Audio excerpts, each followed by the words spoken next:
Hello बच्चों, चलिए प्रश्न को पढ़ते हैं और समझते हैं। ज्ञात कीजिए कि सरल रेखा जिसके दिक् अनुपात 2, -1, 2 है, प्रत्येक निर्देशांक अक्षों से किन कोणों पर अनंत है।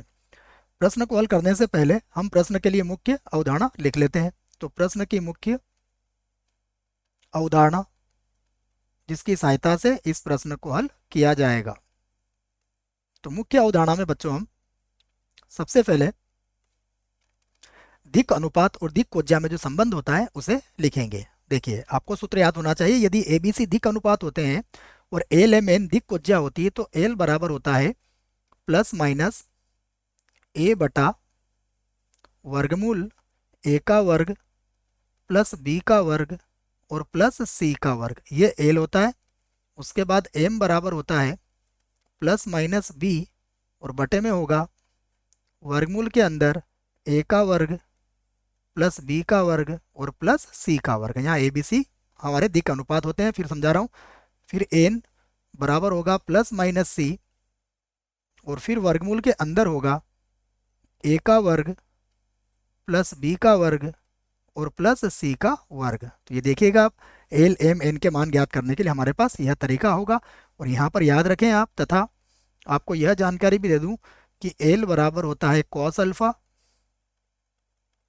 एम बराबर होता है कॉस बीटा और एन बराबर होता है कॉस गामा।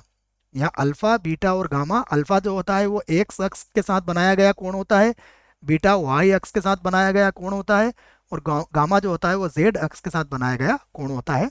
तो अर्थ यह हुआ कि इस प्रश्न में हमें अल्फा बीटा और गामा के मान ही ज्ञात करना है। आइए सबसे पहले जो प्रश्न में दिया है उसे लिख लेते हैं। तो हमें क्या दिया है, देखो हमें प्रश्न में दिया है दिक् अनुपात दिए हुए, अर्थात ए का मान दिया है 2, बी का मान दिया हुआ है -1 और सी का मान भी दिया हुआ है 2 बच्चों। तो सबसे पहले हम क्या करेंगे, हम ए का वर्ग प्लस बी का वर्ग प्लस सी का वर्ग पहले से ही ज्ञात कर लेंगे बच्चों, क्योंकि इसको सूत्र में रखने में फिर आसान हमारे लिए हो जाएगा। तो हम क्या करेंगे, ए का वर्ग प्लस बी का वर्ग और प्लस सी का वर्ग, ये हमने पहले से ज्ञात कर लिया है। देखिए क्या होगा, 2 का वर्ग 4 होगा, -1 का वर्ग 1 हो जाएगा, 2 का वर्ग फिर से 4 हो जाएगा और बराबर कितना हो गया, यहाँ पर 9 हो गया। अब इसकी सहायता से हम एल एम और एन के मान ज्ञात कर सकते हैं। तो सबसे पहले मैं एल का मान लिखता हूँ। देखिए, तो एल बराबर क्या होगा, एल बराबर होगा प्लस माइनस ए और बटे में कितना होगा, ए का वर्ग प्लस बी का वर्ग और प्लस सी का वर्ग, जो हमने पहले से ही ज्ञात कर रखा है। तो बराबर ये होगा प्लस माइनस ए का मान कितना है हमारे पास, 2 है, बटे में कितना होगा, वर्गमूल 9 हो जाएगा। तो ये होगा प्लस माइनस और 2 के बटे में आ जाएगा 3। अब हमें पता है जो एल है वो किसके बराबर होता है, एल कॉस अल्फा के बराबर होता है। तो इसी बात को यहाँ लिखेंगे हम कि कॉस अल्फा बराबर कितना आया, प्लस माइनस 2 और बटे में कितना आया, 3। तो यहाँ से अल्फा का मान कितना आ जाएगा, देखिए यहाँ से अल्फा का मान आ जाएगा कॉस इनवर्स प्लस माइनस 2/3। तो ये याद रखें आप। तो ये हमारे पास अल्फा का मान आ चुका है।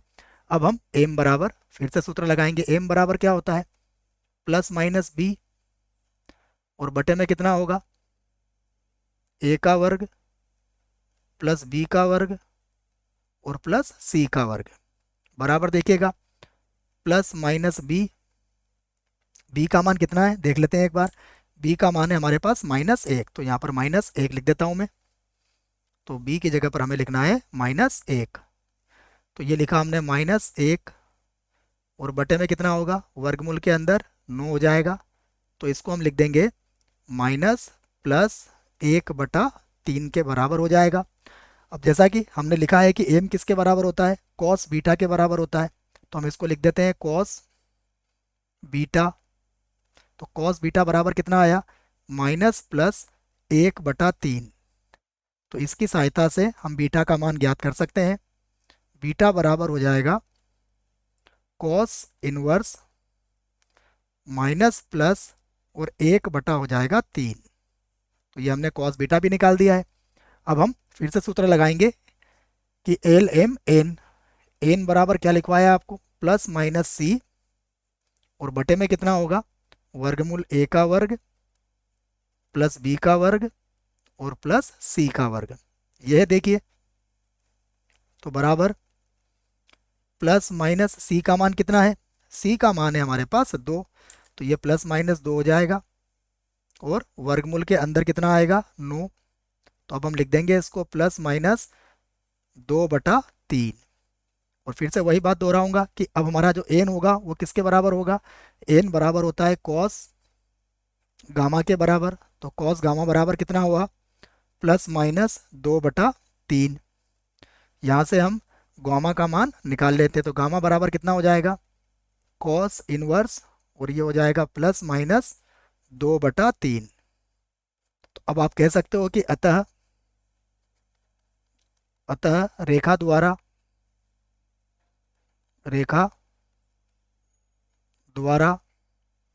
अक्षों पर या निर्देशकीय अक्षों पर क्या पूछा गया हमसे, निर्देशांक अक्ष, निर्देशांक पूरा लिख देते हैं हम यहाँ पर, निर्देशांक अक्षों, निर्देशांक अक्षों पर बने कोण, बने कोण क्या होंगे, देखो क्रमशः भी लिख सकते हो आप, बने कोण क्रमशः, एक बार ये अक्षों को बच्चों एक बार ठीक कर लेते हैं, ये अक्षों को एक बार लिखना ही पड़ेगा बच्चों हमें, कोई बात नहीं, अक्षों, ठीक है, पर बने कोण क्रमशः क्या क्या हो जाएंगे, सभी कोणों को मैं यहाँ पर लिख देता हूँ। सबसे पहला कोण क्या आया था, सबसे पहला कोण आया था कॉस इनवर्स प्लस माइनस 2 और बटे में कितना था 3, कॉमा, उसके बाद था कॉस इनवर्स, फिर था माइनस प्लस 1/3, उसके बाद तीसरा था कॉस इनवर्स, और ये था प्लस माइनस 2/3। ठीक है बच्चों, ये जो प्लस माइनस है ये किस बात का सूचक होता है बच्चों, उसको भी समझ लीजिए आप। जैसे देखो बच्चों, ये हमारे पास, हम इसको दो अक्ष से समझते हैं, ये हमारे पास एक अक्ष होता है और ये हमारे पास एक्स डेस अक्ष डेस अक्ष होता है। तो यहाँ पर प्लस माइनस चिन्ह इस बात का सूचक होता है कि एक्स अक्ष और एक्स डेस अक्ष, तो इस प्रकार से 6 अक्ष हो जाएंगे बच्चों, इसलिए यह 6 कोण यहाँ पर नजर आपको आ रहे हैं। आप चाहो तो इसमें से प्लस प्लस चिन्हों का प्रयोग करके, मतलब ऊपर वाले चिन्हों का प्रयोग करके भी इसका उत्तर दे सकते हो, परंतु हम ऐसा उत्तर देंगे तो भी गलत नहीं होगा। आशा करता हूँ बच्चों आपको इस प्रश्न का उत्तर समझ में आया होगा। धन्यवाद।